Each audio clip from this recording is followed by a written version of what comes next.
Assalamualaikum warahmatullahi wabarakatuh. Bismillahirrahmanirrahim. Alhamdulillahirabbil alamin. Wa bihi nasta'inu ala umurid dunya waddin. Allahumma sholli wa sallim wa barik ala habibina wa syafi'ina Sayyidina wa maulana Muhammadin wa ala alihi wa ashabihi wa man tabi'ahum bi ihsanin ila yaumiddin.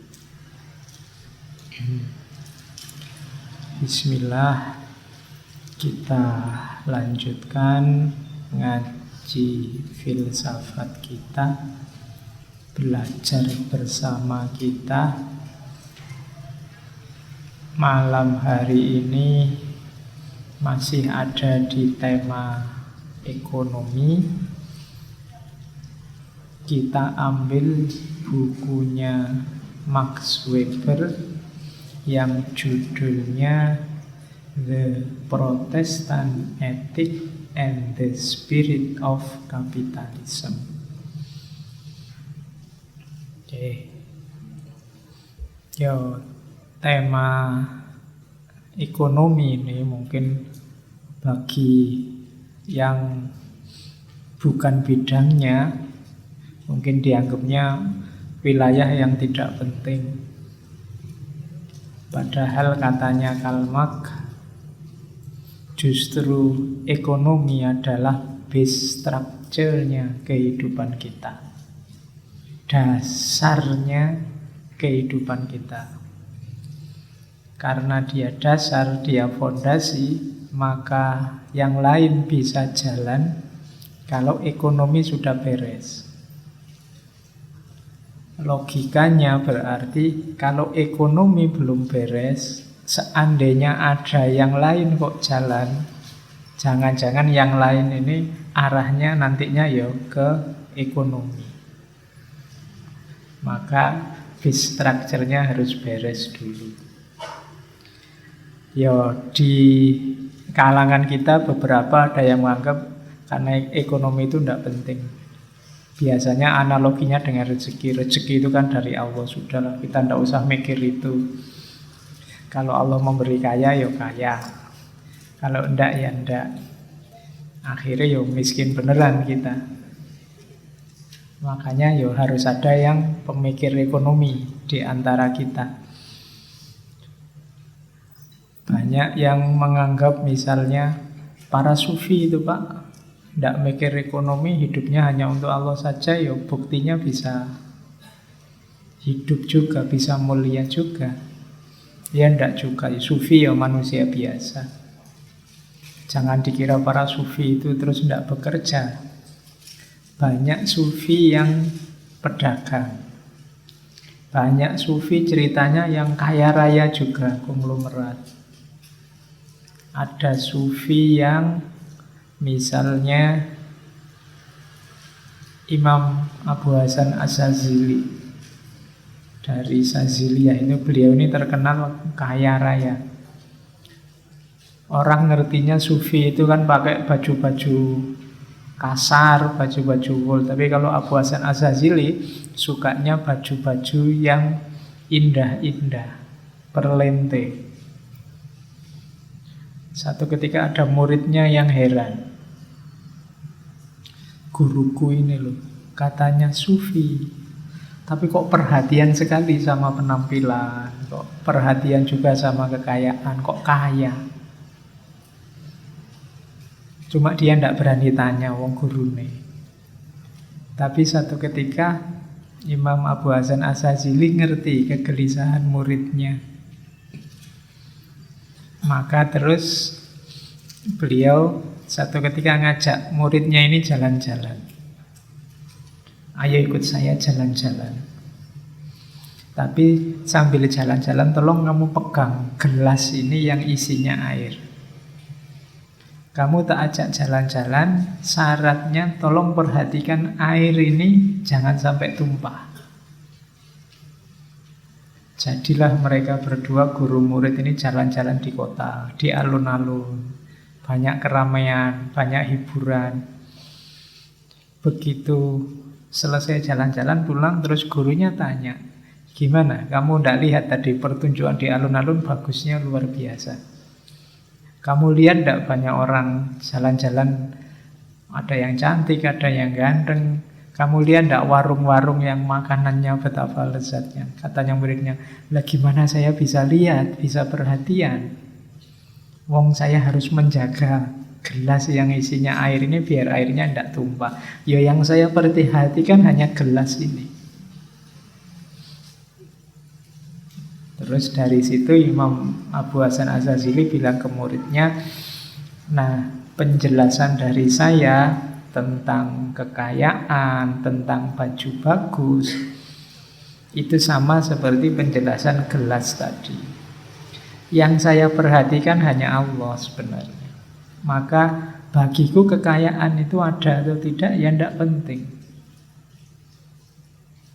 Karena fokusku hanya pada Allah. Meskipun sekelilingku kayak tadi, di sekelilingnya ada pertunjukan, di sekelilingnya ada restoran-restoran enak, ada orang-orang ganteng, cantik, tapi kan nggak diperhatikan. Yang diperhatikan hanya gelas yang tadi ada di tangan.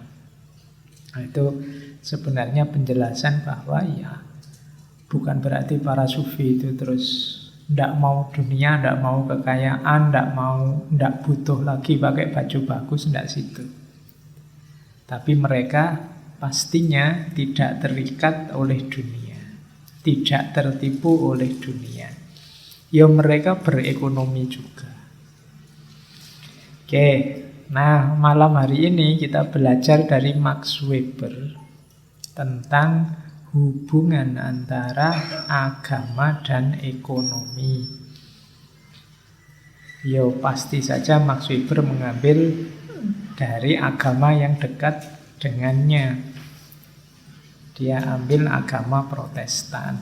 Meskipun nanti setelah ini, setelah nulis buku ini, Weber juga belajar agama-agama timur. Yo Tionghoa, yo Taoisme, Konghucu dan sebagainya. Jadi Weber ini kan aslinya sosiolog. Cuma beliau ini guru besarnya ekonomi.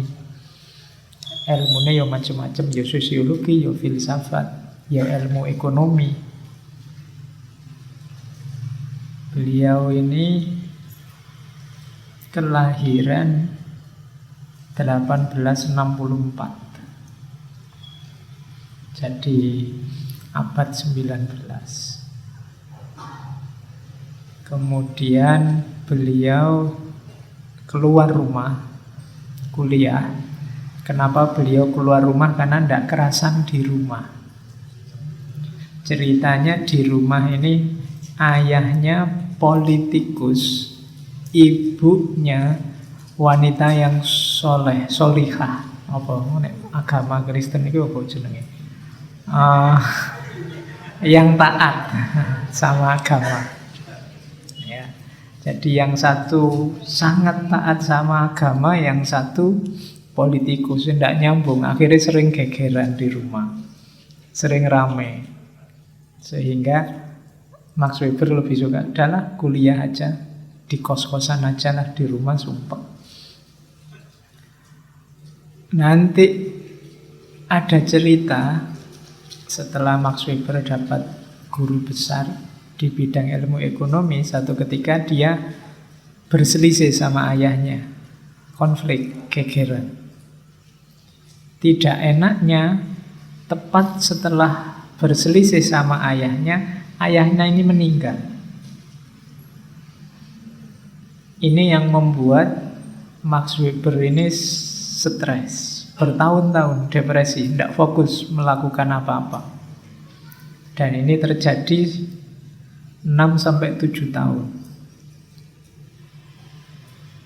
Baru setelah sekitar 7 tahun bisa mengatasi depresi dan stresnya, dimulailah kembali aktivitas intelektualnya, dan buku yang terbit beliau tulis pada saat itu yang pertama ya buku di Protestan Etik ini. Jadi ini buku pasca depresi. Ya, makanya ada agamanya kelihatan, meskipun juga rasionalitasnya ada. Oke, kita lihat ya. Bagi mahasiswa sosiologi agama mungkin sudah akrab dengan beliau-beliau ini. Beliau ini dulu pernah kita angkat waktu membahas manusia sempurna, jejer sama insan kamilnya Iqbal, jejer sama insan kamilnya Ibnu Arabi. Kita angkat teorinya Weber tentang karisma. Silahkan dicari lagi, saya juga sudah lupa dulu waktu bahas karisma. Ya di sini saya singgung sedikit karena nanti mengerangkai pandangan-pandangan ekonominya. Oke, ya Weber ini ya berarti sosiolog ya ekonom. Buku terakhir yang kabarnya sebenarnya belum lengkap yang diterbitkan dari Weber judulnya Economy and Society. Tapi keburu meninggal, tapi tetap buku ini terbit. Oke, bismillah kita awali. Itu sedikit informasi biografis dari Max Weber. Kita awali nanti dari gagasan-gagasan populer dari beliau di ranah sosiologi, karena ada beberapa istilah kunci nanti kalau kita mau masuk ke The Protestant Ethic and Spirit of Capitalism. Oke, kita awali dari sini. Jadi yang pertama, titik tekannya sosiologinya Max Weber itu ada pada individu justru. Jadi dalam perspektifnya Weber, dunia sosial itu sebenarnya dunia individu-individu. Kalau kita tafsirkan secara jauh, kalau ingin kehidupan kita bersama ini baik, sebenarnya yang diperbaiki tidak kok kita perbaiki masyarakat kita, tapi perbaiki individu demi individu. Kalau isinya individu ini orang baik, ya komunitas kita itu adalah komunitas yang baik. Jadi bagi Weber, dunia sosial itu isinya ya individu-individu, realnya ya individu-individu.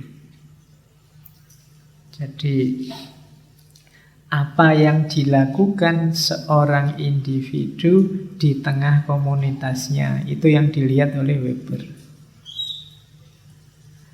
Jadi misalnya kita hari ini ngaji bareng-bareng. Ini yang kita lakukan ini namanya tindakan sosial. Kenapa? Saya melakukan sesuatu sambil mempertimbangkan kehadiranmu. Jadi saya mau datang ke sini, wah nanti di sana banyak teman-teman yang ikut ngaji. Nggak enak aku kalau hanya pakai kaos dalam, harusnya pakai baju, terus rotok pantas-pantasin lah yang dianggap ustadz misalnya. Loh, ini berarti apa? Tindakan ini namanya tindakan sosial. Kalian kan juga begitu mau ke sini kan sambil mikir, oh nanti banyak orang lain. Sebelum ke sini mandi dulu, kasihan nanti yang jejer aku kalau enggak mandi. Mandimu itu tindakan sosial sebenarnya. Biar nanti kalau jejer orang lain, kasihan temennya nanti nahan nafas terus. Nah, jadi sosiologi itu isinya adalah individu-individu yang melakukan tindakan sosial. Dan tindakan sosial itu tindakan yang dilakukan dengan mempertimbangkan kehadiran orang lain. Itu tindakan sosial. Oke, dasarnya ini nanti.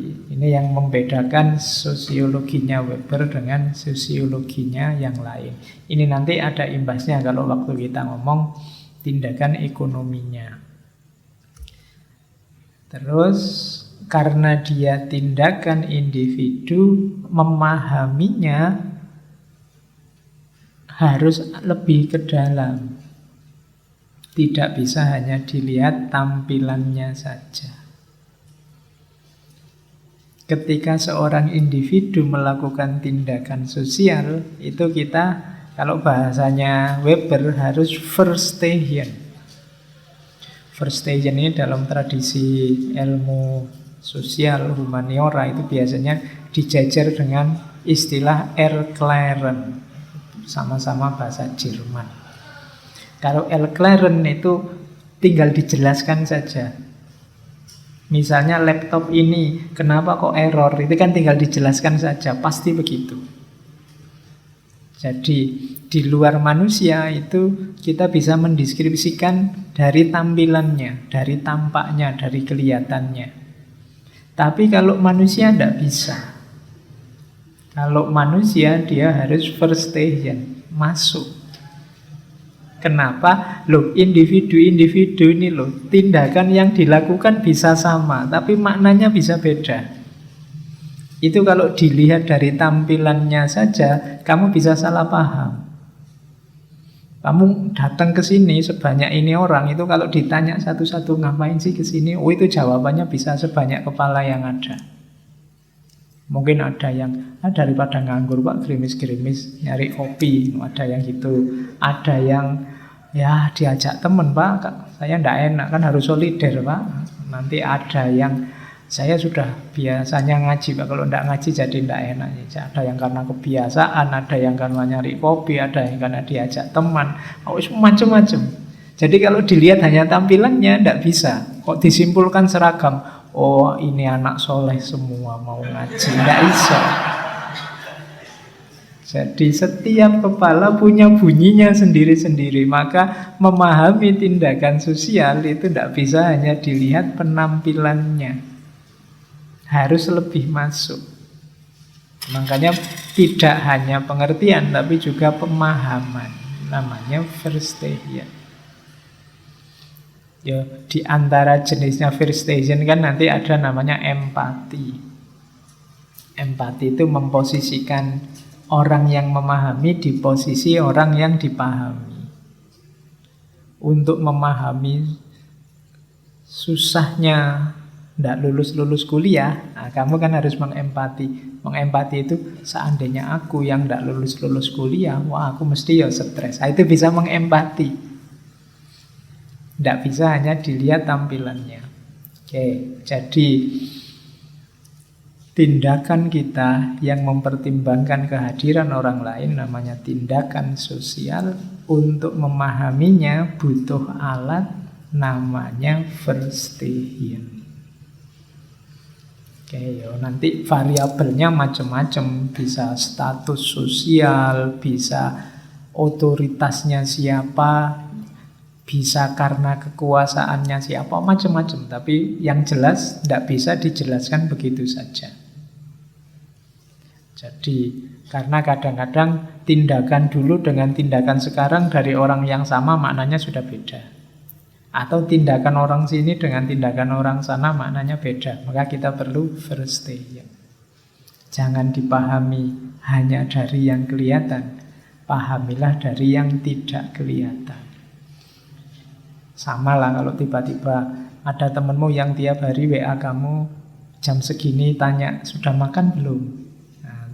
Padahal jawabanmu ya tiap hari sama, sudah.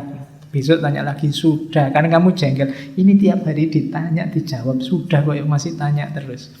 Itu ya kamu harus verstation, masuk lebih dalam. Jangan-jangan ada maksud yang lain daripada sekedar tanya, sudah makan apa belum. Oh, itu namanya verstation.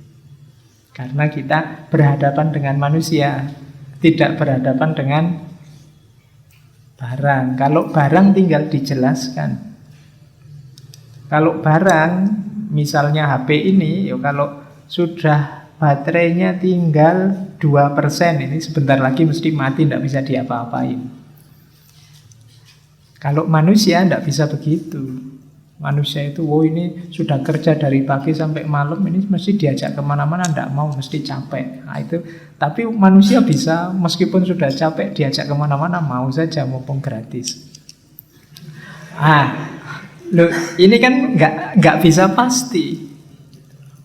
Saya sering cerita, pokoknya kalau hubungannya sama manusia itu kalimat yang paling tepat itu tergantung. Nggak pasti. Gitu. Kita punya uang banyak, seneng nggak? Ya tergantung. Ada loh orang yang punya uang banyak tambah stres.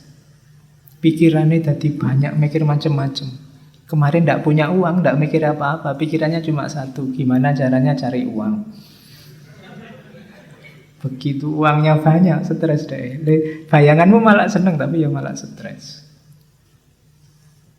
Enak ndak jadi orang cakep? Ndak juga. Ada loh orang yang karena dia cakep terus mengeluh. Susah saya itu Pak, ndak bisa bebas kemana-mana, ndak bisa santai kemana-mana. Katanya yang putri-putri kemana-mana digodain cowok-cowok, itu sebel aku. Mending temanku yang ndak terlalu cakep ini.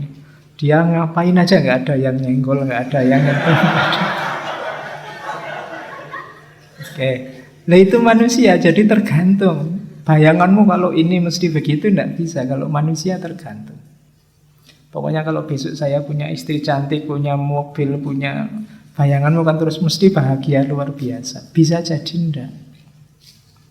Itu manusia, maka tidak bisa dipahami hanya dari kelihatannya saja. Kamu harus masuk lebih dalam.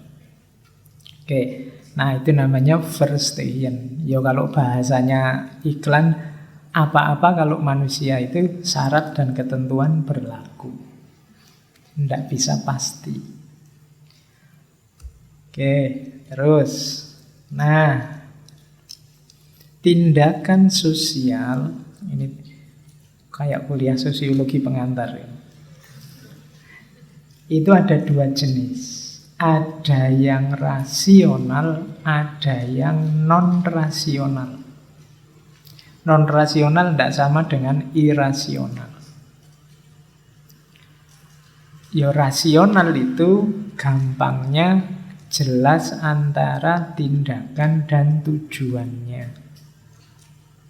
Nah, ini berarti tindakan yang rasional.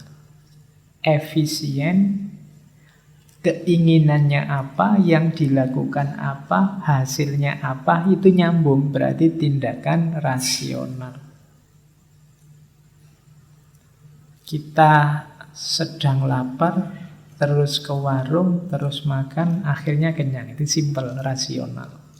Tapi ada tindakan yang non-rasional. Non-rasional bukan berarti irasional, tapi dasar tindakan itu bukan rasionalitas.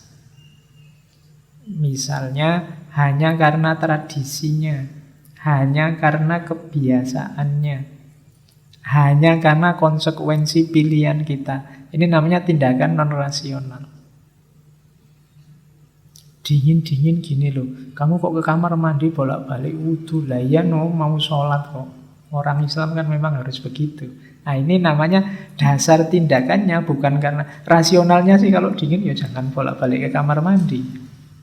Tapi tindakan ini kita pilih karena ya sebagai pilihan hidup kita, ya seorang muslim ya harus sholat, makanya ya harus wudu. Kalau batal, makanya jangan bolak-balik batal, biar tidak bolak-balik ke kamar mandi, kan teorimu begitu. Akhirnya wudunya asar dipertahankan sampai isya. Itu yang membuat sholat isyamu biasanya kesusu-susu. Bisa secepat mungkin pokoknya. Kenapa? Nahan Pak sejak asar tadi. Wong air ndak beli aja ya. Oke, jadi tindakan sosial itu ada yang rasional, ada yang non-rasional. Non-rasional itu bukan berarti tidak rasional. Dia punya rasionalitasnya sendiri, cuma dasarnya bukan efisiensi. Tapi dasarnya adalah kebiasaan, tradisi. Mungkin lingkunganmu biasanya begitu. Makanya kamu jangan tanya, apa sih argumennya kerja bakti itu kok harus minggu pagi itu? Ya enggak, itu jangan ditanya argumen rasionalnya. Kalau kamu tanya argumen rasionalnya ya kebingungan, itu dasarnya memang kebiasaannya begitu. Mau ya diganti Jumat sore, mau ya diganti.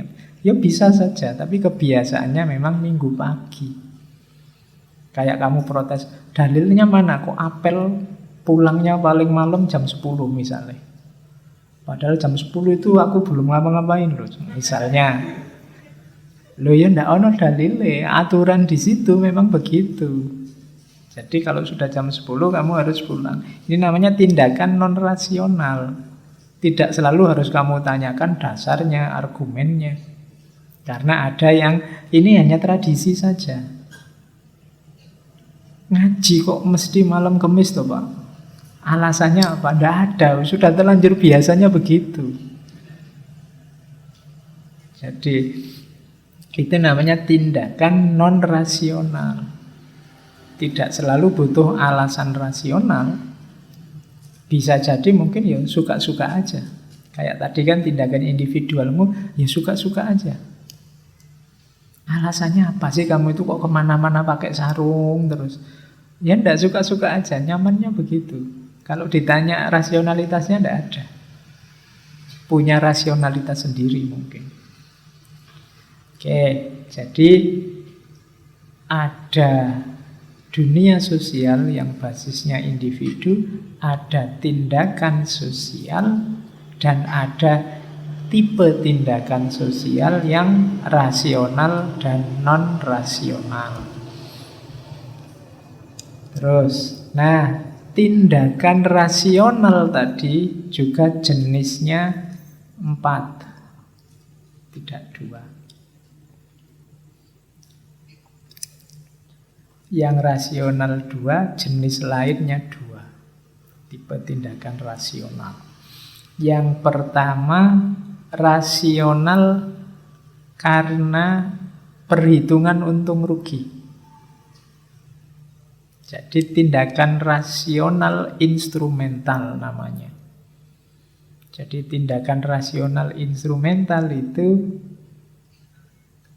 kalian ngitung untung ruginya. Dapat apa sih aku kalau ngaji malam ini? Nah, lumayan loh, ada kopinya, ada tehnya, ada jajannya, ada ilmunya, ada teman barunya, ada banyak, ayo datang aja. Nah, kamu perhitungan semacam ini namanya berarti tindakanmu tindakan instrumental rasional. Jadi tindakan rasional yang sifatnya instrumental. Jadi kamu perhitungan untung rugi. Pilihlah aku saja, maka kamu akan dapat A, B, C, D. Itu berarti tindakan instrumental rasional. Jenis pertama. Ada jenis kedua adalah tindakan value rasional. Value rasional action. Kalau ini tidak mikir untung ruginya, tapi di situ ada nilai-nilai yang ingin dihidupkan, ingin diperjuangkan. Itu namanya value rational action. Para pahlawan itu loh, dapat apa sih berjuang sampai mengorbankan nyawa misalnya? Loh enggak, jangan dihitung untung ruginya, karena itu bukan tindakan instrumental rasional. Itu tindakan value rasional. Ada nilai-nilai yang mereka perjuangkan, yang ingin mereka tegakkan. Itu termasuk tindakan rasional juga. Seperti misalnya ada orang nyuruh kamu sedekah, sedekahlah. Nah itu kalau kamu ngitung, iya Pak saya mau sedekah, karena katanya begitu saya sedekah, pahalanya dibalikkan 700 kali lipat misalnya. Nah ini berarti tindakan instrumental rasional. Kamu masih perhitungan untung rugi dalam tindakanmu. Tapi ya Pak saya mau sedekah demi saling menolong, demi kemanusiaan, demi agar orang lain terbantu. Nah, ini namanya value rasional. Jadi tindakan yang dalam rangka komitmen terhadap nilai tertentu. Nah, jadi sekarang kamu punya jawabannya. Apa-apa itu ya Ini mungkin instrumen rasional, instrumental rasional, ataukah value rasional. Banyak tindakan-tindakan kalau dilihat sekilas, itu untungnya apa sih orang melakukan itu kan gitu. Gunanya apa sih orang melakukan itu, manfaatnya apa. Ada kalanya memang tidak ada keuntungan konkretnya, tapi ada nilai yang dia perjuangkan. Kalau temanmu ngeritik kamu, ngapain sih capek-capek melakukan ini, toh kamu nggak dapat apa-apa. Oh enggak, ini ada nilai. Ngapain sih kamu kok setia sekali sama pacarmu, kan tiap hari kamu dibohongi misalnya. Loh, ada nilai yang sedang dia tegakkan, ya nilai kesetiaan tadi. Ada komitmen di situ. Oh, kalau hanya untung rugi saja, ya mungkin bubar sejak kemarin kan kamu gitu. Tapi kan ada, saya sudah terlanjur janji sehidup semati ya misalnya. Nah, ini berarti sudah value rasional. Jadi ada nilai yang ingin kamu tegakkan, kamu pelihara. Lah yo para pahlawan itu loh sampai mengorbankan nyawa. Wong cuma negara saja, negara kan bikinan misalnya. Wong yo ganti negara juga ndak apa-apa. Kalau negara sini hancur rusak, kita tinggal pindah ke negara lain, apa susahnya? Nah, itu kalkulasi untung rugi. Tapi kan ndak di situ cara berpikirnya. Cara berpikirnya ada pada value rational action. Nah, jadi itu jawaban kalau kamu bingung kok ada orang melakukan hal-hal yang menurutmu ndak efektif, rasional, konkret. Biasanya itu ada value rasionalnya. Oke, terus ada lagi sisa dua. Kalau yang dua ini ya, yang satu namanya tindakan tradisional, kemudian yang kedua namanya tindakan afektif. Tindakan tradisional ini tindakan yang kamu tidak ngerti motifnya apa, yang penting biasanya begitu. Nah, ini namanya tindakan tradisional. Basisnya tradisi. Kok kamu melakukan itu, ya sudah biasanya begitulah. Nah, itu basisnya tradisi. Kamu tidak tahu hubungannya apa, rasionalitasnya di mana, nilai yang diperjuangkan apa, untungnya apa, kamu tidak jelas. Tapi kamu ngertinya biasanya begitu. Itu berarti sudah tindakan tradisional.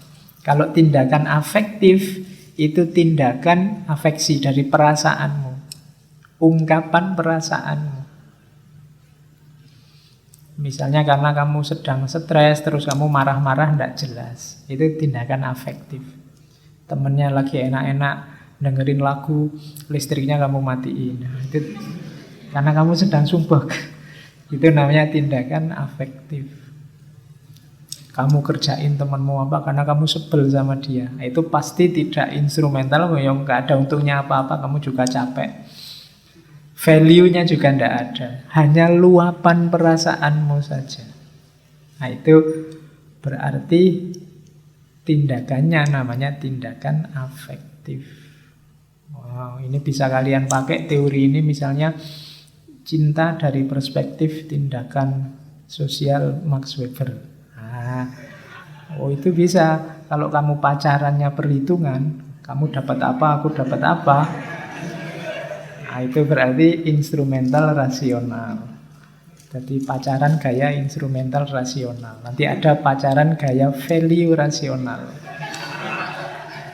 Kita saling setia ya. Kita jangan sampai kita berjanji sehidup semati, pokoknya apapun yang terjadi. Nah, itu value rasional. Nanti ada yang tradisional. Yang lain begitu ya kita begini. Biasanya kalau pacaran itu begini, berarti kita juga harus begini. Itu berarti tindakan tradisional. Orang pacaran itu kan biasanya nonton ya, yuk nonton yuk. Nah, itu tindakan tradisional. Biasanya kalau mahasiswa itu semester 6, 7 itu sudah punya pacar. Kok kita belum punya, nyari yuk. Nah, itu tindakan tradisional. Ada lagi kalau tindakan afektif itu pelampiasan perasaan. Cuma ya wis pokoknya pengin seneng-seneng aja. Oke, mumpung kamu butuh, aku butuh, yuk seneng-seneng. Nah, itu afektif untuk pelampiasan saja. Oke, ya ini bisa kamu pakai teori untuk apapun objeknya. Yang penting sejenis tindakan sosial ketika seseorang berhadapan dengan orang lain. Oke, dilanjutkan. Ini nanti ada hubungannya dengan teori utamanya. Ada teori dari Weber yang terkenal sekali, tipe ideal. Tipe ideal itu kalau definisi realnya adalah perangkat konseptual analisis yang berisi ciri-ciri atau hakikat yang kita temukan saat mengamati satu fenomena sosial dalam bentuknya yang paling murni. Kalau dibaca kalimat seperti ini, kamu masih blank tetap. Ya, tipe ideal itu sama persis kalau kamu membayangkan pasangan yang paling kamu inginkan. Misalnya, kamu nyari jodoh yang kayak gimana sih? Itu mesti keluarnya tipe ideal. Jadi tipe ideal itu, misalnya kamu bilang rambutnya panjang, kulitnya putih, kemudian ini kan tipe idealmu. Jadi wanita versi terbaik kalau itu pas perempuan, versimu ya seperti tipe idealmu itu. Nah, di setiap klaster sosial pasti punya tipe ideal, tipe ideal. Orang Jawa misalnya ada tipe ideal Jawa. Itu oleh orang Jawa terus disebut Jawani. Orang kalau punya karakter A, B, C, D, E, orang ini Jawa sudah. Tapi kalau masih belum punya ini, masih belum tipe ideal Jawa. Nah, itu yang dimaksud tipe ideal. Jadi, misalnya di situ kan kalau di Max Weber ada tipe ideal Protestan itu seperti apa, tipe ideal Buddhisme itu seperti apa. Itu namanya tipe ideal. Tipe ideal itu tidak selalu harus ada kenyataannya. Tapi mimpi sosialnya tentang wujud yang ideal dari masyarakat itu seperti itu. Jadi sama kan. Kadang-kadang kan orang Jawa itu bahkan ada orang yang tidak Jawa sekalipun, tapi kalau punya karakter tertentu disebut orang ini Jawani. Kenapa? Dia figur yang punya karakter tipe ideal seperti Jawa. Nah, filosof yang menurutmu tipe ideal misalnya, itu ya Sokrates. Nah, itu berarti tipe ideal filosof itu Sokrates. Jadi kalau ada orang yang punya karakter seperti Sokrates ini, dialah filosof. Nah, itu namanya tipe ideal. Kalau kalian ingin menjelaskan sebuah klaster sosial, itu cara paling mudah adalah coba cari tipe idealnya. Oh, kita ingin mencari Islam yang moderat, Islam yang tidak ekstrim. Itu sejenis tipe ideal. Jadi seorang muslim yang moderat itu satu cirinya ini. Nah, itu namanya tipe ideal. Jadi kalian, setiap orang sebenarnya ya punya tipe ideal, apalagi setiap klaster masyarakat. Jadi ini teori dari Max Weber. Kalian boleh nanti neliti masyarakat apa, itu terus pakai tipe ideal ini. Misalnya, saya ingin neliti aliran ini, Pak. Saya ingin ngecek tipe ideal masyarakat di aliran ini seperti apa. Dia ingin membentuk masyarakat yang seperti apa. Nah, itu namanya nanti tipe ideal. Jadi tadi masyarakat itu fokusnya pada individu-individu, kemudian yang dilakukan individu di tengah masyarakatnya namanya tindakan sosial, yang itu ada yang rasional, ada yang non-rasional, ada yang sifatnya tradisional, ada yang sifatnya afektif. Tapi di tengah macam-macam tindakan sosial tadi ada namanya tipe ideal. Yo, selalu ada pengecualian-pengecualian, tapi tipe ideal inilah benchmarknya kalau pakai bahasa kampus. Oke, jadi itu teori selanjutnya. Ini saya mengangkat dulu istilah-istilah baru nanti masuk ke Protestan etiknya. Nah, perlu dipahami juga nanti di Max Weber bedanya power dan otoritas. Jadi kalau power itu kemungkinan seseorang atau sekelompok orang mewujudkan keinginan mereka. Kalau otoritas adalah kemungkinan satu perintah ditaati atau dibantah. Tak kasih contoh paling gampang. Dosenmu di kelas ketika berhadapan dengan dirimu, beliau punya otoritas. Jadi karena secara formal kamu mahasiswanya, maka kamu harus manut. Nah itu berarti apa? Beliau punya otoritas terhadapmu. Saya di hadapanmu, aku tidak punya otoritas apa-apa. Aku merintah kamu harus datang loh minggu depan. Paling kamu jawabnya, emangnya bapak siapa? Kok nyuruh-nyuruh saya? Hubungannya apa? Aku tidak punya otoritas. Tapi mungkin sedikit atau besar aku punya power. Jadi mungkin karena kamu sungkan pada saya, atau karena kamu merasa, wah tidak enak sama Pak Faiz. Macam-macam. Berarti sedikit atau banyak aku punya power. Tapi aku tidak punya otoritas pada dirimu. Nah, itu bedanya power sama otoritas. Pacarmu pada dirimu, itu mungkin dia tidak punya otoritas. Tapi dia punya power. Makanya kamu disuruh jemput jam 7 ya dijemput. Kamu disuruh traktir ya kamu traktir. Kenapa? Dia punya power atasmu. Padahal formalnya dia tidak punya otoritas. Kamu bisa jawab, emangnya kamu siapa minta dijemput? Istri juga bukan, resmi juga belum. Oh itu secara formal belum punya otoritas, tapi secara power dia punya pada dirimu.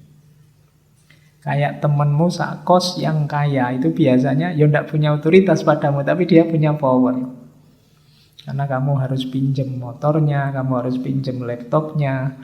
Akhirnya kamu tergantung padanya, dia punya power atasmu. Itu power namanya. Atau temanmu yang soleh sementara kamu ngurus salwa. Aku butuh dia, ini dia pinter kalau berdoa, biar aku didoakan aja. Nah itu dia sedikit banyak punya power padamu, meskipun tidak punya otoritas. Nah di masyarakat relasi-relasi ini hidup. Ada power, ada otoritas. Ya mungkin lebih mudah Pak Kiai itu punya power di masyarakat. Tapi yang punya otoritas Pak Lurah. Nah, itu bedanya power sama otoritas. Oke, jadi relasi antar individu di dunia sosial secara hierarkis nanti ada yang jenisnya power, ada yang jenisnya otoritas. Nah, kalau itu otoritas, modelnya dua nanti. Ada model rasional legal, ada model non-rasional. Cirinya dua, tipe ideal. Nah, maka tadi ada tipe ideal, karena ini teori ini nyambung-nyambung. Tipe ideal otoritas. Berarti yang resmi tadi ya, ada yang rasional legal, ada yang non-rasional. Yang rasional legal kalau di Weber contohnya birokrasi. Itu otoritas rasional legal. Kamu sebagai mahasiswa berhadapan dengan ketua jurusanmu, ketua prodimu, itu berarti otoritas modern. Ada otoritas non-rasional, tradisional. Emosi, sakralitas, tradisi. Kalau di Weber yang jelas contohnya ya dulu pernah kita bahas, ya karisma. Jadi orang-orang yang diikuti tidak karena formalitas aturan, tapi karena karismanya, keseganan orang, ketundukan orang padanya. Nah, itu berarti ada otoritas non-rasional. Jadi ada dua jenis tipe ideal otoritas. Nah, ini kalau yang birokrasi. Cirinya, nanti kamu kan tadi saya suruh coba perhatikan relasimu dengan yang lain. Kalau ada relasi semacam ini, itu berarti birokrasi. Karakteristik otoritas yang rasional. Birokrasi itu hubungan kita dengan yang lain sifatnya impersonal. Impersonal itu tidak karena pribadi, tapi karena tugas.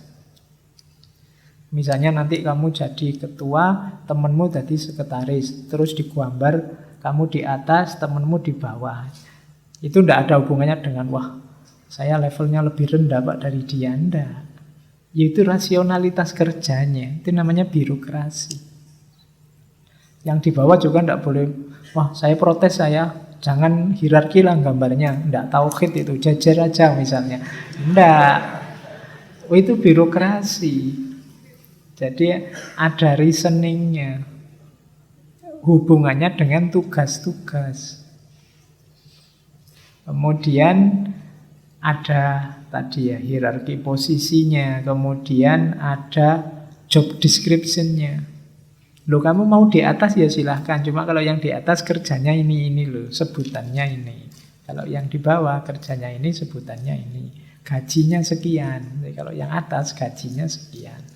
Karena kerjaannya lebih berat. Nah, itu namanya birokrasi. Hubungannya kontraktual. Kontrak itu berarti ya disepakati. Tidak usah tanya dalilnya. Dalilnya apa kok ketua lebih tinggi dari sekretaris? Tidak ada. Itu hubungannya kontrak. Kesepakatan bersama. Sudah ya, kita punya acara, saya ketuanya, kamu sekretarisnya ya, nanti kerjanya ketua apa, sekretaris apa, kamu bendaharanya saja. Nah, sekarang kita jalankan kegiatannya. Pertama-tama karena kita butuh anggaran, silahkan bendahara cari uang. Nah, itu cara kerja birokrasi namanya. Dasarnya rasionalitas. Oke, beda dengan yang karismatik. Kalau karismatik, pokoknya manut satu orang yang dianggap punya karisma tadi. Kalau yang di birokrasi tadi kan orang merintah kamu karena beda posisi, beda fungsi, beda job deskripsi. Tapi kalau karisma ya kamu ikut apa saja kata orang yang kamu anggap punya karisma.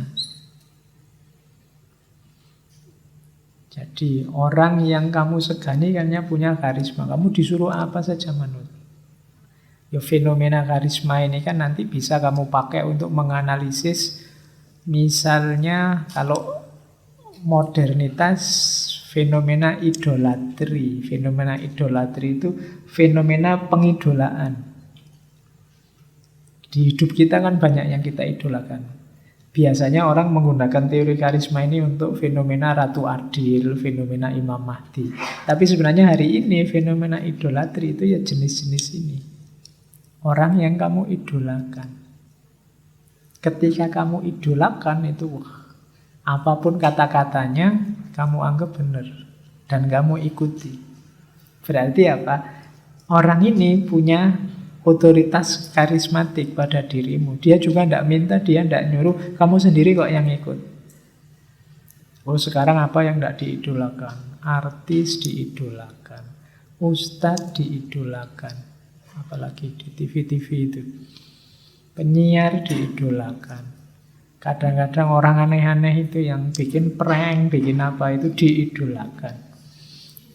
Ya, situasi hari ini. Wong, dia sebenarnya tidak punya otoritas formal apapun pada dirimu, cuma karismanya yang membuatmu tunduk patuh.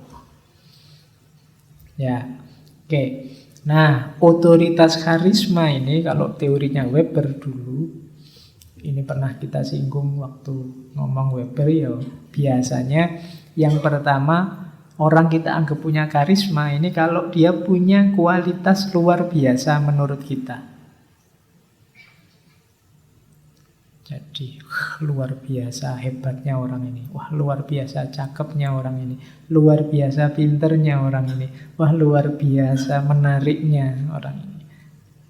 Awalnya biasanya itu. Oke. Yang kedua biasanya muncul, kita mengidolakan seseorang, kita mengangkat tokoh karismatik dalam kondisi krisis tertentu. Ya kalau kasusnya Imam Mahdi ya biasanya ketika masyarakat dalam ketidakadilan, ketika masyarakat ditindas, ketika masyarakat ingin cari jalan keluar dari problem sosial budaya misalnya. Itu terus memimpikan lahirnya seorang tokoh karismatik yang nanti dianggap sebagai ratu adil, Imam Mahdi. Ya kalau hari ini mungkin ya krisis-krisis sosialmu sendiri, krisis budayamu sendiri, krisis individualmu sendiri. Dan tokoh karismatik ini kamu anggap bisa mengatasi krisismu. Maka dia kamu idolakan. Cirinya biasanya menarik dan mempesona. Jadi menggetarkan. Itu cirinya. Kemudian menurutmu dia bisa menunjukkan bukti bahwa dia memang orang luar biasa. Ini bedanya yang rasional sama yang non-rasional. Oke, sudah ya, itu dasarnya. Sebelum kita masuk ke The Protestant Ethic. Sekarang kita mulai tema utama kita, hubungan antara agama dan ekonomi. Yang pertama kita lihat tipe-tipenya ya. Tipe-tipe hubungannya. Ada orang yang pertama menganggap agama ya agama, ekonomi ya ekonomi. Jangan dicampur-campur. Kalau dicampur-campur nanti jangan-jangan mengekonomikan agama atau mengagamakan ekonomi misalnya. Wis biar jalan sendiri-sendiri sajalah. Nah, itu paradigma pertama, paradigma independen. Yo kalau pas dagang yo saya perhitungan Pak, untung rugi. Kadang-kadang nipu-nipu sedikit tidak apa-apa, wong ekonomi. Tapi kalau agama ya tidak boleh. Kalau agama ya harus jujur. Nah ini pandangan independen. Pokoknya agama jangan ikut campur dalam ekonomi. Ekonomi punya logika sendiri, agama punya logika sendiri. Nah itu makanya kadang-kadang orang kalau ada kasus apa, lo lihat konteksnya dong, itu kan konteksnya ekonomi misalnya. Nah, itu pandangan independen. Jadi agama ya agama, ekonomi ya ekonomi. Ya banyak yang punya pandangan begini. Kalau dalam tradisi modern kadang-kadang pandangan independen ini disebut cara berpikir sekuler. Jangan dicampur-campur antara agama dan ekonomi. Ada yang kedua, agama mempengaruhi ekonomi. Ya bisa secara positif, bisa secara negatif. Misalnya agama mempengaruhi ekonomi itu pandangan-pandangan agama yang nanti mengintervensi kehidupan ekonomi. Dalam Islam misalnya ada yang jelas secara formal, jual beli boleh tapi riba jangan ya. Nah itu agama masuk ke ranah ekonomi. Jadi dari sisi nilai misalnya agama mempengaruhi ekonomi itu, agama menyuruh kita jujur, menyuruh kita tidak berlebihan, menyuruh kita hemat, menyuruh kita rajin, tekun. Ini kan hubungannya sama ekonomi semua. Jadi, ya nanti termasuk kasus yang diangkat oleh Max Weber ini, bagaimana agama mempengaruhi ekonomi. Dari sisi bentuknya juga, kadang-kadang agama kan jual beli yang ini boleh, tapi jual beli yang semacam ini tidak boleh. Kalau yang ini haram, Kalau yang ini boleh halal. Nah, itu juga agama masuk ke ranah ekonomi. Termasuk yang secara negatif, misalnya pandangannya Karl Marx. Karl Marx itu melihat agama mempengaruhi ekonomi. Pengaruhnya di mana? Agama ini sering membuat orang pasif, tidak agresif. Makanya Karl Marx kan menyebutnya kontroversial sekali. Bagi Karl Marx, agama itu disebut candu. Candu itu kan membuat orang teler, lupa situasi konkretnya, hidup di langit, lupa kehidupan di bumi, melayang-layang. Nah, bagi Karl Marx, orang beragama itu sering kayak orang mengkonsumsi candu. Hidupnya tidak konkret. Harusnya dia bangkit melawan penindasan, harusnya dia memperjuangkan ketertinggalan sosial, budaya, ekonominya, tapi kadang-kadang agama membuat orang jadi pasif. Sudahlah, pasrah saja, Gusti Allah sing ngatur. Tuhan tidak tidur, tenang saja. Atau ya dunia memang ujian bagi orang beriman. Kesuksesannya itu besok di akhirat. Akhirnya kamu tidak berjuang-berjuang. Itu yang dikritik oleh Karl Marx sebenarnya. Agama membuat kita kayak orang kecanduan, kayak orang sakau. Nah, kritiknya di situ sebenarnya. Nah, ini kan contoh bagaimana ternyata perilaku agama mempengaruhi ekonomi. Yang lain dagang semangat, bikin promo, bikin iklan kemana-mana. Kok enggak bikin iklan, Mas? Alah, rezeki sudah ada yang ngatur. Enggak usah pakai iklan juga enggak apa-apa. Kalau rezeki pasti datang. Ayo kalah. Nah, ini berarti apa? Agama juga berpengaruh dalam kehidupan ekonomi. Ini relasi jenis kedua. Ada relasi jenis ketiga, kebalikannya. Ekonomi mempengaruhi perilaku agama. Oh, ini contohnya banyak. Ekonomi mempengaruhi perilaku agama itu, ya kapan-kapan boleh kamu teliti ya. Beda keberagamaan orang kaya dan orang miskin misalnya. Gimana orang yang banyak uang, keberagamaannya gimana? Semakin berkualitas apa justru semakin kendor? Apa? Nah, itu pengaruh ekonomi. Kalau kamu lagi akhir bulan duitnya mau habis, wah, sholatnya khusyuk sekali sambil nangis-nangis. Kamu kalau berdoa sambil nangis-nangis kalau ada masalah, duitnya mau habis. Ya Allah, rezeki ya Allah, kan gitu. Tapi begitu duitnya pas banyak, terus santai-santai. Sudah tidak terlalu butuh Allah lagi, duitnya oke. Ternyata ekonomi berpengaruh juga dalam agama. Jadi ya banyak, contohnya macam-macam lah selain yang saya sebut tadi. Coba perhatikan kondisi ekonomi dan efeknya. Ya kadang-kadang orang karena ekonominya terjamin terus bisa beli buku, ilmunya tambah, bisa kemana-mana nyari ustadz, ikut kajian. Gitu ya. Pengaruh ekonomi terhadap agama. Sekarang banyak kelompok-kelompok pengajian. Oh itu terus setiap kelompok terus diwajibkan beli seragam. Pakai seragam, kalau ngaji harus pakai seragam, kalau enggak pakai seragam. Akhirnya kan yang enggak kuat beli seragam terus minder, seragam ngaji wis. Enggak jadi ngaji dia. Nah, ekonomi berpengaruh dalam agama.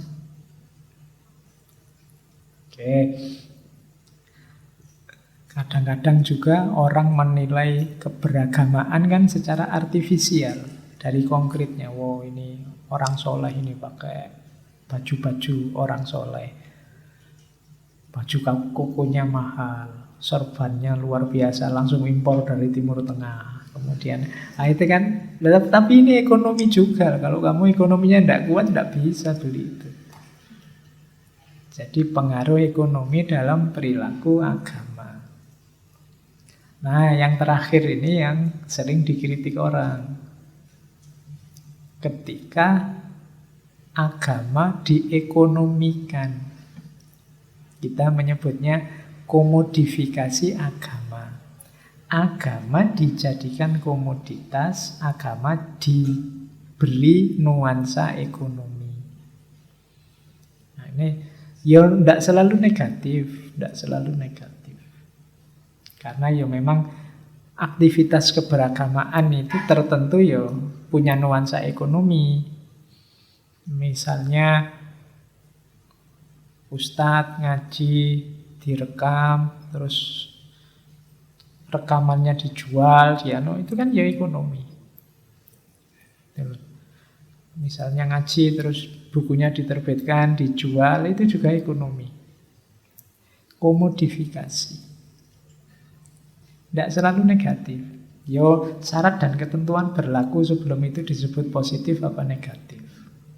Yo, karena memang ini berjalin hidup. Ekonomi itu tidak bisa orang itu misah-misah. Ini kayak tadi loh, ini ekonomi, ini agama, susah. Karena ini dua-duanya terlibat secara eksistensial dalam hidup kita sehari-hari. Kamu tidak bisa loh misah, Pak, ini hidup saya yang sosial, ini hidup saya yang individual, ora iso. Ini nyambung-nyambung semua, ini yang ekonomi tidak bisa. Nah, jadi ya nanti komodifikasi agama ini konotasinya jadi negatif ketika tadi agama dijadikan jalan untuk mencari keuntungan saja. Makanya ada kalimat, ada ayat dalam Al-Quran itu, jangan menjual ayat-ayat Allah dengan harga yang murah. Kenapa? Oh, berarti kalau mahal boleh, Pak. Ya, pikiranmu mesti ke situ. Jadi jangan menjual agama, menukar agama untuk kepentinganmu. Itu kan maksudnya. Jadi kemuliaan agama jangan ditukar dengan kepentingan keuntunganmu yang sesaat. Meskipun itu otomatis implikasi. Contoh paling gampang, misalnya ngaji seperti ini ya. Kalau agama kan menyuruh kita jangan dijual, itu bukan berarti ustadznya nggak boleh dikasih honor, nggak begitu. Susah aku kalau teorinya begitu. Ya, jadi yang nggak boleh itu tujuannya itu namanya komodifikasi. Kalau tujuannya itu, ya berarti agamanya tidak jadi tujuan. Saya ngaji aja serius, tidak usah mikir nanti dikasih berapa. Karena itu logikanya ya pasti dikasih, tapi tidak usah jadi perhatian itunya. Perhatianku hanya pada yang tak omongkan ini bagus apa enggak, manfaat apa enggak untuk orang lain, itu saja. Kalau ini kan bukan menjual, tapi yo efeknya yo pasti saja orang nyuruh saya datang ke tempatnya kan ya mesti yo kadang untuk transportnya, untuk apanya itu logis. Fokusku jangan di situ. Ketika fokusku ke situ, itu nanti yang disebut komodifikasi. Sehingga akhirnya terus, wow saya naik kereta habis berapa ini, anunya kok cuma sekian. Nanti jadi begitu kalau komodifikasi. Berarti besok harus tak tarif ini. Ngomong sejam, yo harusnya sekian lah. Kalau 2 jam ya sekian. Orang nyuruh saya berdoa, ya kalau sangunya sekian, ya doanya ya agak panjang. Kalau sangunya sekian, doanya pendek aja. Kalau sangunya cuma sekian, ya selamat dunia lah. Kalau sangunya sekian, selamat dunia akhirat. Misalnya ngono. Nah, itu komodifikasi namanya, menjual agama. Oke. Tapi ini perlu penjelasan panjang masing-masingnya. Ini cuma framework saja karena nanti intinya kan di Max Weber-nya. Boleh kamu jadikan teori untuk meneliti hubungan agama dan ekonomi. Entah objeknya apa, tapi framework teorinya bisa ini. Bisa independensi, bisa agama mempengaruhi perilaku ekonomi, atau ekonomi mempengaruhi perilaku agama, atau sebenarnya sudah terjadi komodifikasi agama. Ada lagi yang terakhir, meskipun mungkin tidak saya cantumkan di situ, agamaisasi ekonomi. Agamaisasi ekonomi itu berarti orang nyembah ekonomi, mengagamakan ekonomi. Yo, bahasa lainnya menomorsatukan ekonomi dalam hidup. Nah, konotasinya pasti tidak terlalu positif. Jadi intinya ya tidak ada agamanya di situ, yang ada hanya ekonominya. Oke. Terus kita sekarang masuk ke materi utamanya. Sak jam baru pengantar itu. Materi utamanya gue setengah jam. Nah, awalnya teorinya Weber ini yang kenapa sih kok etika Protestan itu mendorong kapitalisme. Pertama, Weber mengkritik Karl Marx. Jadi kalau Karl Marx kan, logikanya Karl Marx itu pokoknya ekonomi berarti materi berpengaruh terhadap dunia non-materi. Non-materi itu ya ide, gagasan, agama, macam-macam. Kalau di Weber sebaliknya, justru ide mempengaruhi materi. Jadi lebih pada agama mempengaruhi ekonomi. Nah, Weber juga menunjukkan ekonomi itu tidak selalu nomor satu. Jadi dia bisa budaya, bisa sosial, pokoknya tergantung situasinya. Nah, terus logikanya Karl Marx kan ekonomi ini dasarnya. Kalau logikanya Weber enggak, ada kasus yang justru dasarnya agama, ekonomi efeknya. Contohnya nanti yang Protestan etik itu tadi. Jadi Karl Marx enggak selalu benar. Ya dalam kasus tertentu mungkin benar, tapi tidak selalu untuk setiap kasus dia benar. Ekonomi mungkin penting, tapi banyak loh orang yang tidak menganggap penting ekonomi. Kalau menurut teorinya Karl Marx, harusnya kalau base structure-nya jelek, hancur, orang ini kacau balau. Tapi banyak loh orang yang secara ekonomi tidak terjamin sama sekali, mengenaskan, tapi hidupnya bahagia. Nyaman-nyaman saja. Kayak kalian akhir bulan nipis, tapi kan seiso cengenges-cengenges, ketawa-ketawa. Tidak hancur meskipun ekonomimu tidak karu-karuan. Seiso belum masih iso ngopi, ngerokok, ya njaluk kancane. Jadi, nah ya itu tidak dibayangkan oleh Karl Marx bahwa lo yo masih bisa saling memberi kita, saling membantu kita. Oke, jadi Weber melihat bahwa dalam kasus tertentu kadang-kadang ide berpengaruh pada materi. Tidak selalu materi berpengaruh pada ide gagasan. Itu sama nanti kalau ditarik diskusi ke klasik, mana lebih penting rohani apa jasmani? Akal apa fisik? Mana lebih dulu? Kamu pusing dulu, tidak bisa mikir. Jadi kalau kamu kepalamu pusing, akhirnya kamu tidak bisa mikir. Atau sebaliknya, kalau pikiranmu kacau, tidak karu-karuan, ya fisikmu nanti akan sakit. Kamu stres dulu baru pusing. Mana yang lebih dulu? Kalau teorinya pusing dulu baru tidak bisa mikir, nah itu berarti materi mempengaruhi rohani. Sebaliknya, Pak, kalau saya stres, pusing saya, Pak. Nah, itu kebalikannya, berarti rohani mempengaruhi materi. Mana yang lebih benar? Oh, itu diskusi filsafat. Jadi kalau nanti ada temanmu mengeluh, stres aku, kepalaku pusing. Oh, itu berarti rohani mempengaruhi materi. Oke, obatnya sama ke dokter. Wong ya sama-sama pusingnya. Oke ya, analoginya ke sana. Terus, apa sih yang dilihat oleh Max Weber? Ini saya potong dari bukunya The Protestant Ethic. Problemnya apa? Ini yang dilihat oleh Max Weber. Beliau melihat, saya baca Indonesianya saja ya, daripada kamu mendengarkan Inggris versi Jawa saya.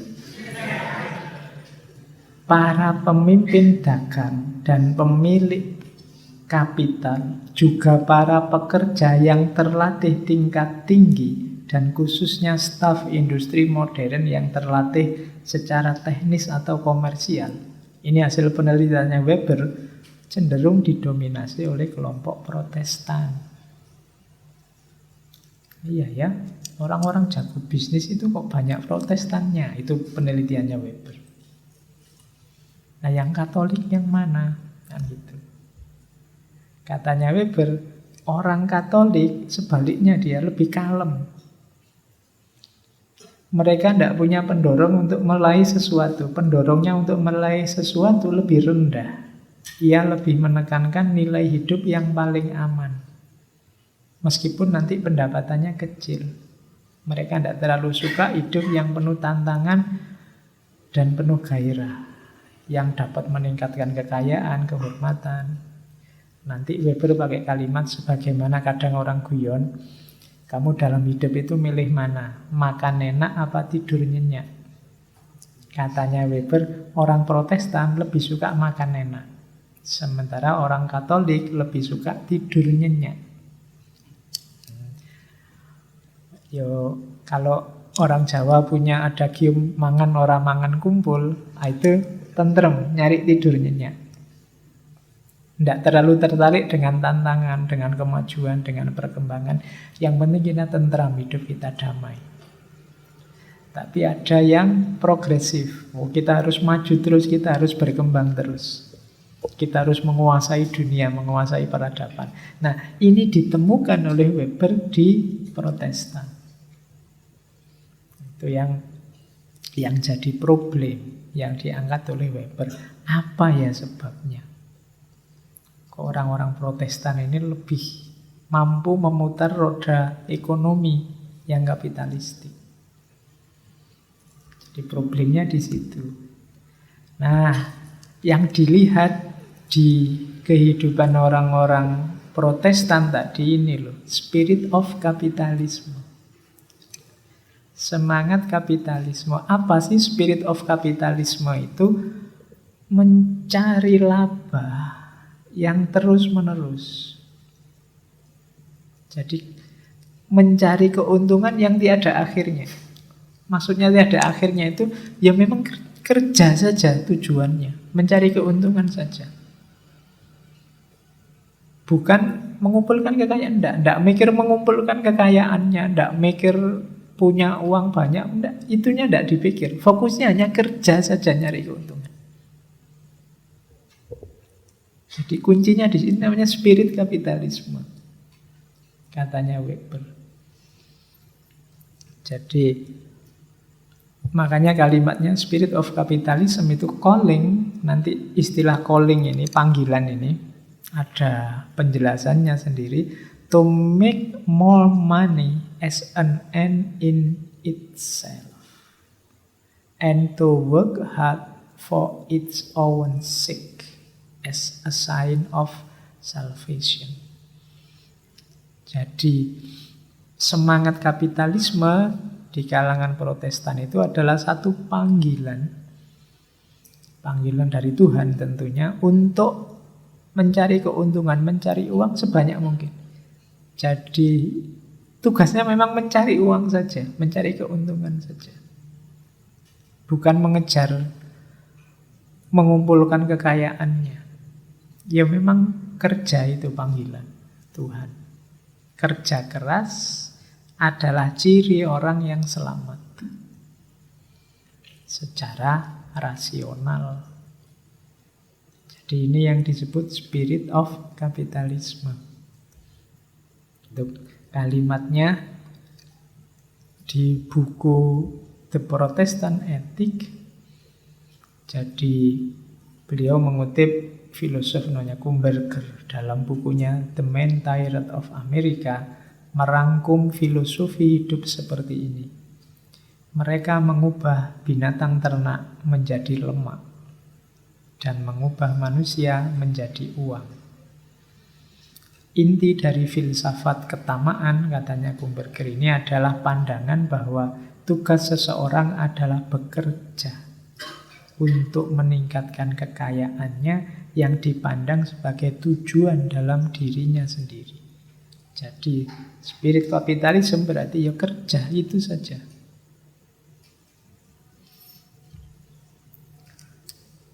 Summum bonum, ini puncak tujuan. Summum bonum dulu kita ngomong ini misalnya di etikanya Immanuel Kant ada istilah summum bonum.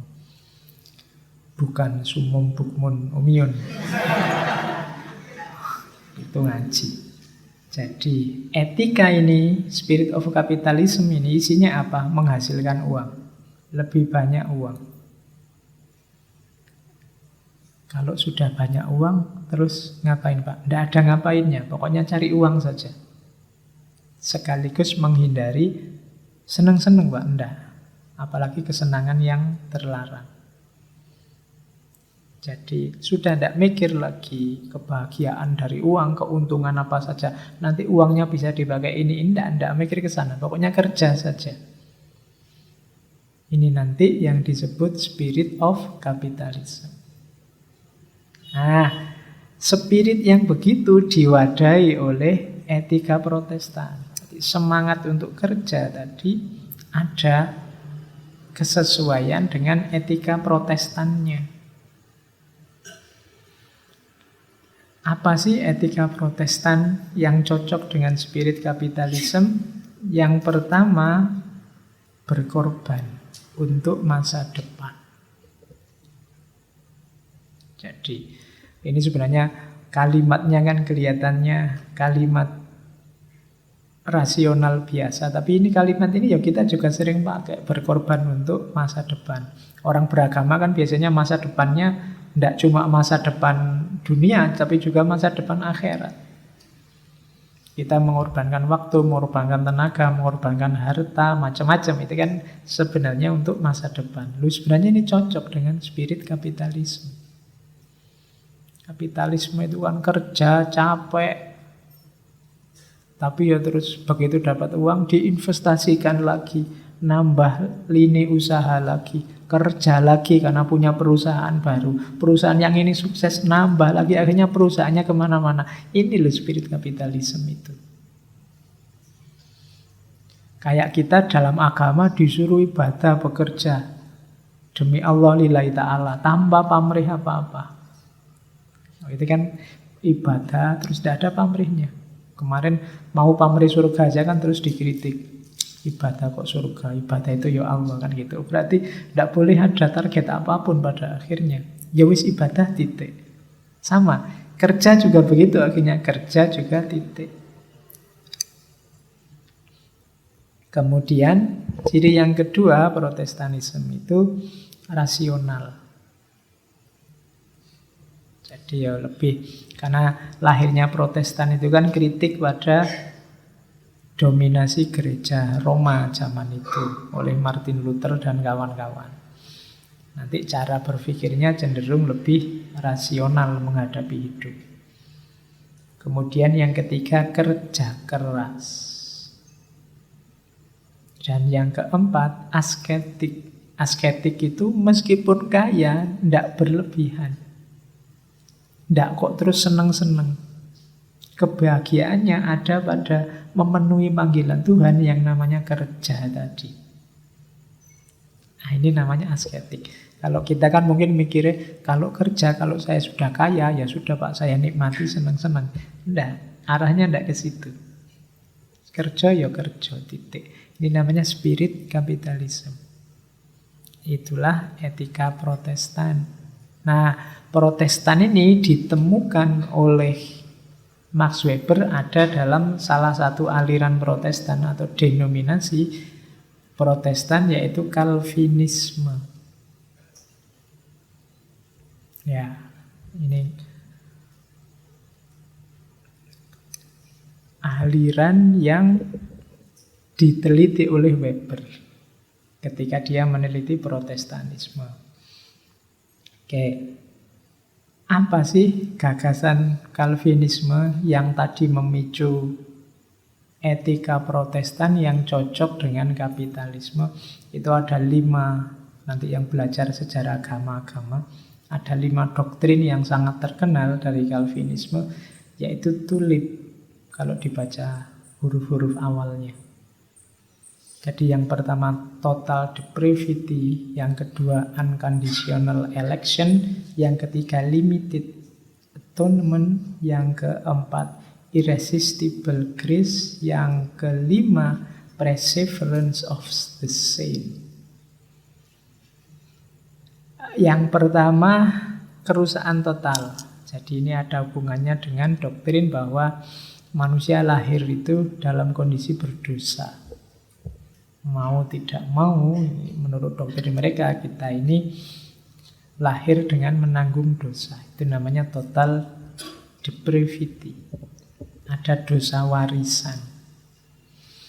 Nah, ini nanti ada hubungannya dengan yang kedua. Tuhan, Allah, memilih. Jadi ini teologi namanya predestinasi. Predestination itu Jabariyah. Nasib orang, siapa selamat, siapa tidak selamat, ini sudah ditentukan oleh Allah. Kalau dalam Islam. Nah, kalau di tradisinya Calvinisme ada unconditional election. Jadi manusia itu sudah ditentukan oleh Allah siapa yang selamat, siapa yang tidak selamat. Makanya ada limited atonement, penebusan dosa, tapi terbatas. Yang diselamatkan hanya orang-orang tertentu. Makanya irresistible grace. Ini anugerah, orang yang diselamatkan ini anugerah. Orang yang ditakdirkan untuk selamat, pasti hidupnya ya baik. Dia soleh, ya tekun, ya ibadahnya rajin. Perseverance of the saint. Hubungannya apa tadi sama spirit kapitalisme? Pandangan yang fatalistik ini, yang predestinasi ini, kan ada orang-orang tertentu yang selamat, cuma kita tidak tahu yang selamat itu siapa. Maka untuk menunjukkan bahwa kita ini tergolong orang-orang yang selamat, caranya apa? Penuhi panggilan Tuhan. Antara lain kerja. Tunjukkan bahwa kita adalah orang yang selamat. Buktinya apa? Kita sukses dalam pekerjaan. Sambungannya ke sana. Jadi makanya nanti Calvinisme itu punya 2 aliran, ada supralapsarianism, ada infralapsarianism. Ini hubungannya sama tadi, predestinasi tadi.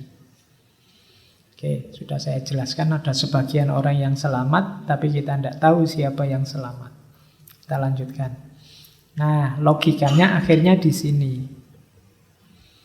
Yang pertama tadi saya jelaskan ya, doktrin predestinasi tadi, bahwa setiap orang sudah ada takdirnya, cuma tidak ada yang tahu siapa yang nanti selamat, siapa yang tidak selamat. Maka untuk meyakinkan diri sendiri dan orang lain bahwa kita adalah orang yang selamat, maka mari kita bekerja keras, kita berkorban demi masa depan, kita tekun menjalankan semua panggilan Tuhan. Maka kalau semuanya sukses, jadilah kita orang yang punya ciri-ciri orang yang selamat. Jadi logikanya nanti di situ. Ya benar sih, Allah sudah menakdirkan mana yang selamat, mana yang tidak. Tapi kan tidak jelas siapa yang selamat, siapa yang tidak. Maka lakukanlah, tunjukkanlah ciri bahwa kalian ini orang yang selamat. Cirinya apa? Kerja. Karena kerja itu panggilan Tuhan. Yo, bagusnya yang dipilih kok kerja. Kamu mungkin kalau milih ciri yang lain mungkin tidak jadi kapitalisme. Ternyata panggilan Tuhannya itu untuk bekerja. Namanya apa? Calling. Kalau bahasa Jermannya Beruf.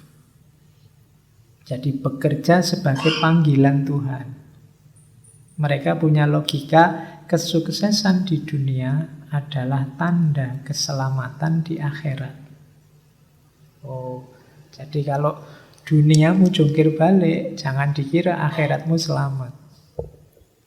Jadi tidak ada logika mengorbankan dunia demi akhirat. Dunia harus selamat dulu, baru akhiratmu selamat. Kalau di dunia tidak selamat, ya siapa yang menjamin akhiratmu nanti akan selamat. Maka berhasillah di dunia, maka tadi kamu akan berhasil juga di akhirat. Dan buktikan bahwa kamu ini selamat. Buktinya apa? Sukses dalam pekerjaan. Makanya ada adagium, every hour lost is lost to labor for the glory of God. Setiap waktu yang hilang harusnya hilang dalam rangka bekerja untuk glory of God, keagungan Tuhan. Itu mungkin kalau pakai bahasa kita, setiap detik waktu yang berlalu harusnya habis dalam rangka melakukan sesuatu demi kejayaan Tuhan, keagungan Tuhan. Makanya terus semangat kerjanya luar biasa. Kenapa? Ini panggilan Tuhan. Jadi panggilannya ada di kerjanya ini. Kok sukses? Mereka tidak mikiri, makanya di bukunya Weber disebut paradok. Sudah kerja keras, sukses, kaya, tapi terus ada larangan-larangan, tidak boleh ini, tidak boleh itu. Yang tadi disebut asketis tadi, tidak boleh senang-senang. Ya sudah, berarti apa? Kekayaan ini dipakai lagi untuk kerja. Kalau pakai bahasa kapitalisme kan diinvestasikan lagi. Karena diinvestasikan lagi, dia tambah kerja lagi, tambah luas lini kerjanya, tambah kaya. Tambah kaya lagi, investasi lagi. Itu loh makanya Protestan etik terus jadi spirit of capitalism. Dia melahirkan semangat seperti semangatnya kapitalisme. Nah, jadi ternyata beragama, pandangan agama bisa berpengaruh dalam kehidupan ekonomi. Makanya kalian juga harus meneliti juga kira-kira persepsi keberagamaan yang kamu yakini tentang kehidupan ekonomi seperti apa. Kalau kamu mengeluh bahwa umat Islam ini kok tertinggal terus ya, termasuk dalam bidang ekonomi, coba dicek logika ekonomi yang digunakan seperti apa. Mungkin ada pengaruhnya. Nah, dicontohkan oleh Weber, buktinya apa? Calvinisme dalam Protestanisme. Mereka meyakini bahwa kerja itu panggilan Tuhan, maka mereka mati-matian ingin kerja, karena kalau kerjanya ini sukses, berarti itu tanda mereka orang yang selamat. Karena selamat di dunia itu salah satu ciri keselamatan di akhirat. Jadi itulah inti teori dari The Protestant Ethic and the Spirit of Capitalism. Etika Protestan dan spirit kapitalisme.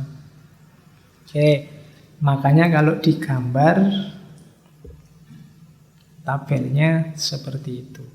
Munculnya kapitalisme dari Calvinisme.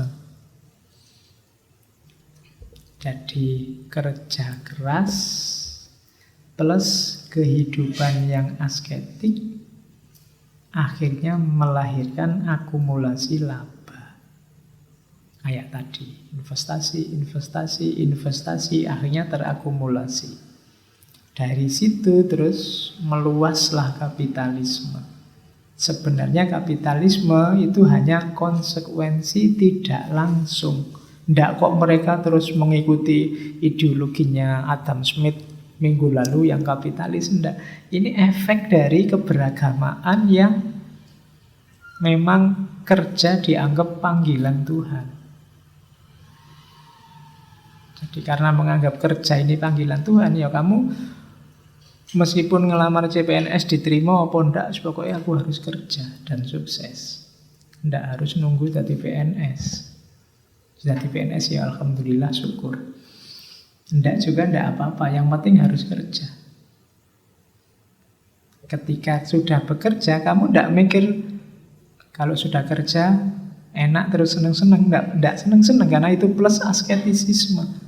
Agama melarang kehidupan duniawiyah, kehidupan yang terikat oleh dunia. Lah terus gimana ini hasilnya kerja yang banyak ini? Ya sudah, dipakai saja untuk kerja lagi. Berarti apa? Diinvestasikan lagi untuk pekerjaan. Oh, maka perusahaannya tambah luas, tambah untung besar lagi, ya investasi lagi. Akhirnya apa? Kapitalisme. Lahir konglomerat. Jadi kalau diurut di tabel itu diawali dari anxiety over afterlife, ketakutan, kecemasan, wah aku nanti masuk surga apa enggak ya? Aku nanti selamat apa enggak ya? Kan gitu. Karena takut terus, wah biar aku selamat harus mengikuti petunjuknya Tuhan. Ternyata Tuhan calling, Tuhan memanggil kita untuk bekerja. Ya sudah, aku tak kerja. Kerja dengan tekun. Karena aku kerja dengan tekun, akhirnya apa? Modalnya ngumpul.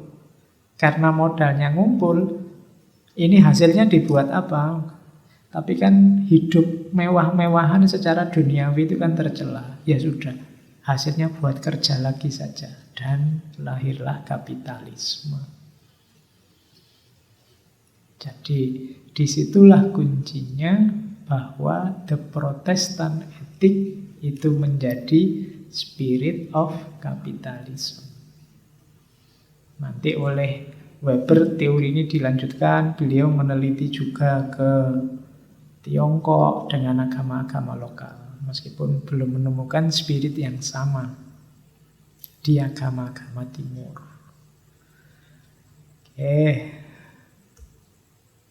Ya, ini ada beberapa quote dari Max Weber. Ada hubungannya dengan yang dijelaskan di depan tadi. It is not true that good can only follow only from good, and evil only from evil, but that often the opposite is true. Anyone who fails to see this is indeed a political infant. Jadi tidak benar bahwa kebaikan itu hanya lahir dari kebaikan. Dan kejahatan hanya lahir dari kejahatan. Kadang-kadang kebalikannya juga bisa, juga benar. Orang yang tidak bisa memahami ini, ya pastinya dia hanya political infant. Politikus yang masih balita. Dia belum paham hukum alam. Jadi tidak selalu kok yang jelek-jelek itu munculnya dari yang jelek juga. Kadang-kadang perbuatan kita baik, lahirnya jelek.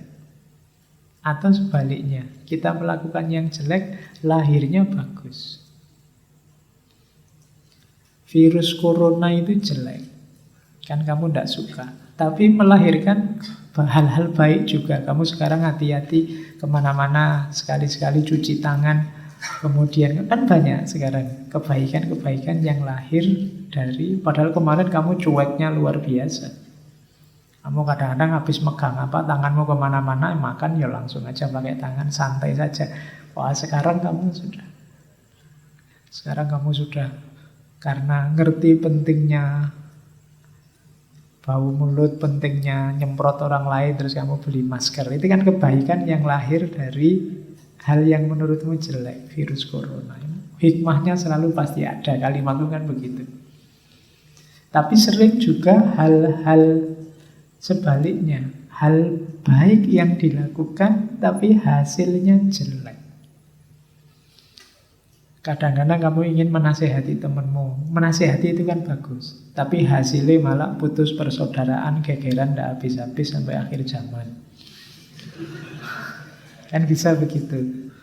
Nah itu berarti apa? Hal jelek yang muncul dari hal baik. Maka kamu harus jeli benar. Tidak selalu yang baik muncul dari yang baik, yang jelek muncul dari yang jelek. Ada sisi-sisi baik yang lahir dari kejelekan dan biasanya ada sudut-sudut yang tidak terlalu bagus dari aktivitas-aktivitas yang bagus. Nah, itu perhatikan saja. Oke. Ya, macam-macam. Tapi kan kalau misalnya belajar ini Pak, jeleknya apa? Ya banyak. Belajar kan pasti baik, iya. Tapi hasilnya tidak pasti baik. Ilmu kan Pak, hasilnya ya enggak juga. Ada orang tambah pinter, tambah sombong. Rajin ngaji itu bagus, tapi kok terus merasa pinter daripada yang tidak ngaji, itu blunder. Kejelekan. Kemarin kamu tidak sombong karena nggak pernah ngaji. Sekarang ikut ngaji plus sombong. Oh, kan beda. Jadi perhatikan efek itu tidak selalu linier dengan sebabnya.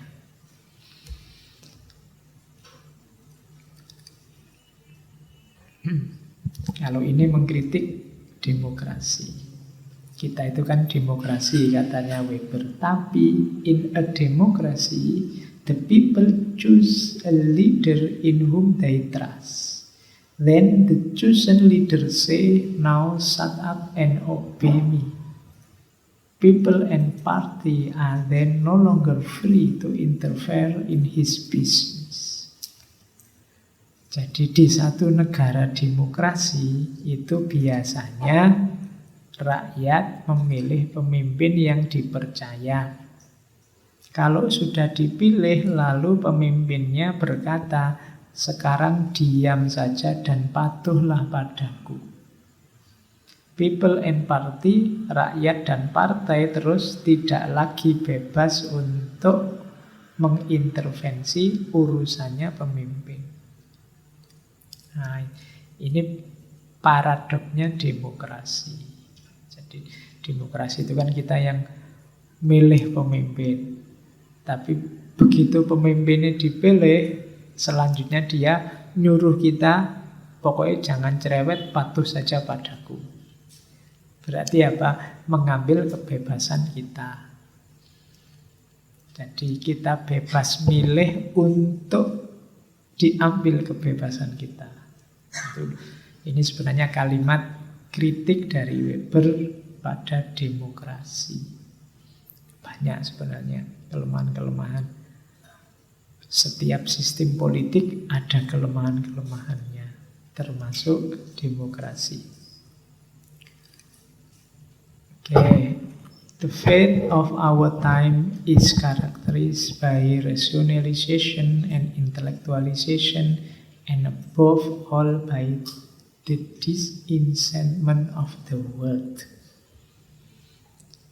Jadi orang modern itu cirinya rasionalisasi, intelektualisasi, dan pada puncaknya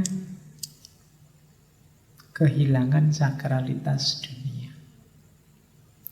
Dunia jadi tidak sakral lagi. Kadang-kadang rasionalisasi, intelektualisasi itu bagus, penting. Tapi seringkali ketika dibaca secara rasional intelektual saja, keindahannya hilang. Jadi tidak sakral lagi. Kamu misalnya apa ya? Yang kehilangan rasa itu ngaji. Dulu zaman saya kecil itu ngaji itu untuk bisa ngaji bisa tahunan, dimulai dari A, I, U, Babi, Bu, An, In, Un, Ban, Bin, Bun. Itu lama, tapi ada indahnya. Kita bisa meresapi nuansa Al-Quran itu sejak dari huruf ke huruf, sampai bisa kata per kata, sampai kalimat per kalimat. Sekarang banyak sistem macam-macam yang bisa 1 jam lancar ngaji, 3 jam lancar ngaji, macam-macam gitu. Ada sisi keindahannya yang hilang. Dulu anak-anak kecil di masjid bareng-bareng ngaji. Sekarang ngajinya tidak di masjid lagi, kurang efektif, online saja sudah.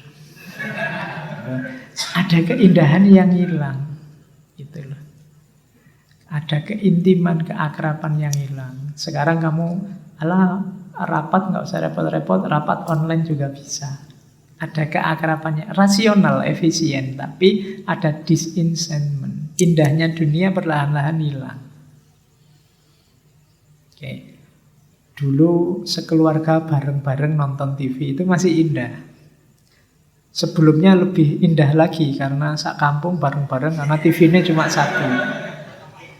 Tapi sekarang bahkan TV pun tidak disentuh, semuanya di kamarnya sendiri-sendiri pegang HP-nya. Ada keindahan yang hilang. Rasional, efektif, tapi kita kehilangan banyak juga. Itu cirinya orang modern hari ini. Oke. It is the intellectual who transform the concept of the word into the problem of meaning. Orang-orang pinterlah yang mengubah konsep tentang dunia menjadi masalah makna. Sebenarnya orang-orang biasa itu mikirnya ya simple. Tapi kadang-kadang orang pinter itu yang bikin ruwet. Hal-hal sederhana begitu ketemu orang pinter jadi rumit. Orang itu ngerti ini biasa-biasa, tapi begitu orang pinternya datang, oh ini maknanya bisa A, bisa B, bisa C, puyeng bisa orang awamnya. Jadi di antara tugasnya orang pinter ternyata yaitu tadi, bikin puyeng, bikin rumit. Kadang-kadang kalau tidak rumit belum dianggap filosof. Filosof itu bulet mikirnya. Nah, itu dosanya para intelektual ini. Wis pinter tapi yo akhirnya malah masuknya ke problem of meaning. Problem of meaning itu problem makna. Yang itu terus bisa macam-macam. Misalnya kayak tadi loh ketika saya ngomong tergantung. Ini kira-kira teh ini kalau sudah dingin masih enak enggak ya? Sebenarnya kan jawabannya masih enak Pak, atau sudah tidak enak Pak, kan selesai. Tapi begitu intelektual datang, oh lihat dulu Pak perspektifnya. Jadi ini dari mana dulu bagi orang yang psikologinya bla bla bla bla, wah ini indah sudah enak, tapi tambah ruwet mau tinggal ngomong masih enak sama enggak kan selesai. Nah, itu intelektual. Oke, misalnya ini saya dikasih teh sama air putih, kan mau mikirnya, monggo Pak Faiz silahkan mau milih ini apa ini, kan sebenarnya simpel, takmirnya cuma ngasih pilihan saja, monggo saya mau minum yang mana. Begitu intelektual datang, mengapa ya kalau di sini itu dikasih dua? Nanti ulamanya datang, ini namanya mubadir. Kemudian ahli matematika, oh ini kelihatannya, nanti ahli fisika juga datang, oh menurut fisika suapeh ya perspektif. Padahal ya jawabannya sederhana. Ya, itu kan kayak ada cerita, ada seorang anak kecil pinter ngelukis. Pokoknya lukisannya selalu mengagumkan, bikin orang penasaran. Cirinya satu, kalau dia ngelukis itu selalu cuma setengah kanvas. Wah, itu para ahli kritikus semuanya berteori. Wah, ini menunjukkan bahwa dunia sudah setengah gila. Ada yang bilang, wah ini menunjukkan bahwa hidup kita itu memang hitam putih. Kadang baik, kadang buruk. Teori ini macam-macam. Begitu anaknya ditanya, Le, ini kira-kira kamu ngelukis kok selalu setengah itu maknanya apa? Enggak, karena kanvasnya besar. Saya kan masih kecil, jadi enggak nyampe atasnya. Jadi gambarnya cuma setengah terus akhirnya. Jadi omong jawabannya simpel itu. Begitu kedatangan intelektual jadi rumit. Itu the problem of meaning. Oke teman-teman, alhamdulillah Max Weber dengan The Protestant Ethic and Spirit of Capitalism-nya sudah kita tunaikan. Insya Allah minggu depan kita lanjutkan dengan Ibnu Khaldun untuk pembanding ya. bagaimana para filosof muslim juga menggagas tentang dunia ekonomi. Oke, saya kira itu, kurang lebihnya mohon maaf. Wallahul muwaffiq, wallahu a'lam bishawab. Wassalamualaikum warahmatullahi wabarakatuh.